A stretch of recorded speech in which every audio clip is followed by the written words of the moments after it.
priesthood, Hindu family. I was born in a Hindu family to Brahmin priests. My grandfather, my great-grandfather, and my great-great-grandfather were Hindu priests.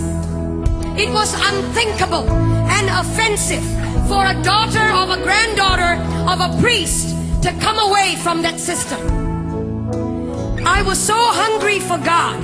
I was so thirsty for God. When I was born at the age of 6 days old, I was dedicated to Hindu demons in a cave temple. I was left in a cave temple, and from that moment on, my mind, my spirit, and my soul was overtaken by demonic forces that I had no control over. I could not control these forces. They controlled me. Every decision I made, everything I became. I began to learn to worship the names of over 2,000 gods. Over 2,000 gods by memory. It was required of me. It was required of the priesthood. And I, as an obedient daughter of a priest or granddaughter of a priest, I learned the names of 2,000 gods. At the age of 19 or 20, I was so hungry for God, but I did not know His name, where He was, who He is. And so I started a journey of pain and darkness. At the age, in my late teens, in 1920, I became discipled under a witch. And the reason I went into that was not to harm anyone, but to find God. Any which way at all. When you're hungry, you get desperate. And when you're desperate, you will do anything to find God. And so I went after Him. And I didn't find Him in the pages of Hinduism. I didn't find Him in the pages of the priesthood creed. I didn't find Him in the pages of mantras and prayers that I was taught to believe in. I didn't find Him in the rooms of temples. Huge temples. I would go into that and want to look for God. There was one time I was in southern India, and there was in this temple. I went in and I opened the curtain. There was a veil that divided the holy area from the rest of the public. Well, I couldn't wait. I had no authority to go into that area. Only a male priest could go in there. I opened the curtain, and there was a 10-foot idol. 12 arms, 12 faces, myriad number of eyes. He didn't see me. He couldn't hold me. He had eyes and could not see me. Years down the road, I was struck with a demonic pain in my body. From the top of my head to the tips of my feet, I would be in pain. Painkillers and suicide came the order of the day. I took painkillers every day, more than the required dose, just to knock myself out. And in my mind, it was one thought: if I ended my life, I would end the pain. And so I was sitting at the edge of my bed, possibly on the last day of my life on this planet. Sometimes, when it all looks lonely, you feel that nobody really cares. Hear me, young people. He's watching over you.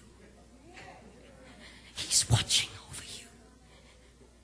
And it may not be tangible, but He's over you. And He loves you. And He'll come through for you if you would just focus on Him and let the other stuff go. And I was sitting at the edge of my bed, frustrated, fed up. And I cried out, like you have cried out, Jesus! I'd heard of that name when I was growing up. Christmas cards. Christian people that would come to my door and tell me, He died for you. And I would resist them and argue with them. Proud and arrogant of the priesthood that I belonged to. Ignorant. And when I cried out, Jesus, the presence of a holy God began to filter through that room. That room was darkened. The lights were switched off. I was sitting on the edge of my bed. I never saw His face, but His voice was as audible as anything that I've ever heard before. I am Jesus. I am God. And He touched my body. No doctor could cure the disease that was in my body. No doctor could heal me. young men, no doctor could provide the answers. Nothing out there can. And I've been there, done it, and I've tried it. Everything, the darkest road, I've taken it. Gentlemen, and he came to me, he touched my body. In an instant, that disease left my body. In an instant, I was healed. I began to feel his power and his presence course through my body. And then I went into this tiny church, about 50 people, and somebody up in front there looked a bit like this platform, and somebody up on this was talking about going into the water, that if you're baptized you become a new creature. Well, I didn't understand that either. I was wondering how water can make such a big difference. What's the big deal? We take showers every day. I went up to this preacher man and I said, will you put me in this water? Because everything and anything he wants me to do, I'm ready to do it. He has set me free. He has healed me. Anything and everything. No matter the price. No matter. And so they put me in that water. When I came out, legions of demonic influences broke free from me. And I was set free, church. And today, depression is going to go.